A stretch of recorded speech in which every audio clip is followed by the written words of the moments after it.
Donc déjà, c'est une école sur concours. Alors après, ça dépend des écoles, mais c'est 1 ou 2 jours d'épreuve. Donc la première année, qu'on appelle aussi année propédeutique. Donc l'année propédeutique, c'est une année où on fait pas mal de choses. On survole pas mal de choses, mais c'est une année assez intense d'apprentissage. Donc il y a forcément des cours d'histoire de l'art, beaucoup. Stage de peinture aussi pendant 3 semaines. Stage photo. C'était vraiment des cours très techniques. Philosophie, beaucoup. On avait beaucoup de cours de dessin. C'était du nu, principalement. Perspective, couleur.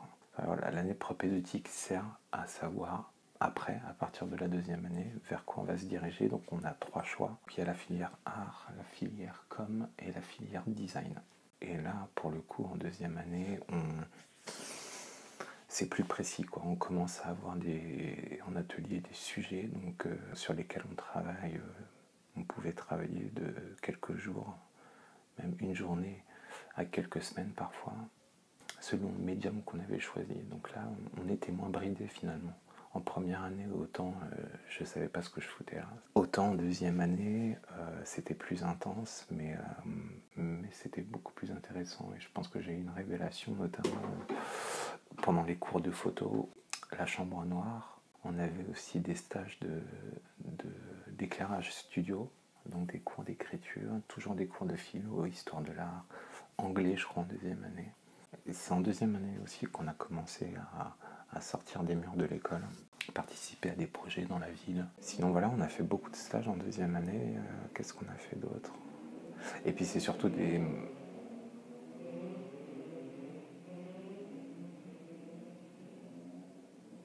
Donc la troisième année, on rentre dans la période diplôme. Donc le premier diplôme, c'est le DNAP, Diplôme National des Arts Plastiques.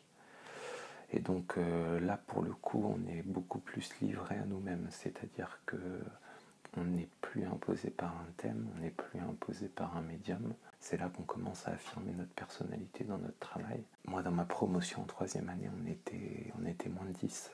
L'année a été ponctuée de ces cours-là, histoire de l'art, philosophie, anglais. Troisième année, c'est vraiment l'année du diplôme, donc une des plus importantes.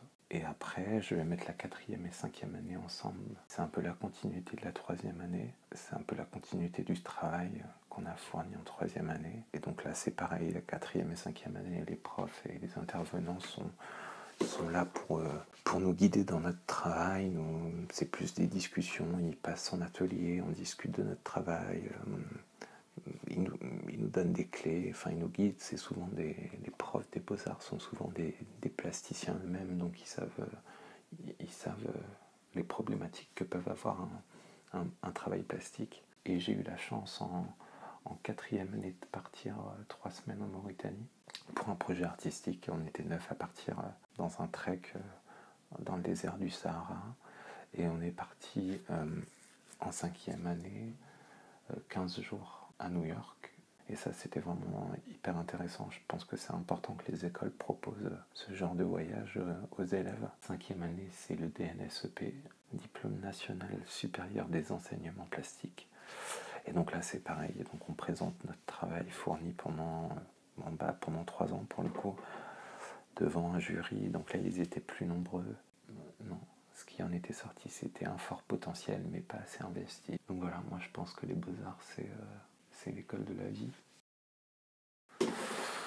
Donc voilà, les beaux-arts, allez-y, mais méfiez-vous.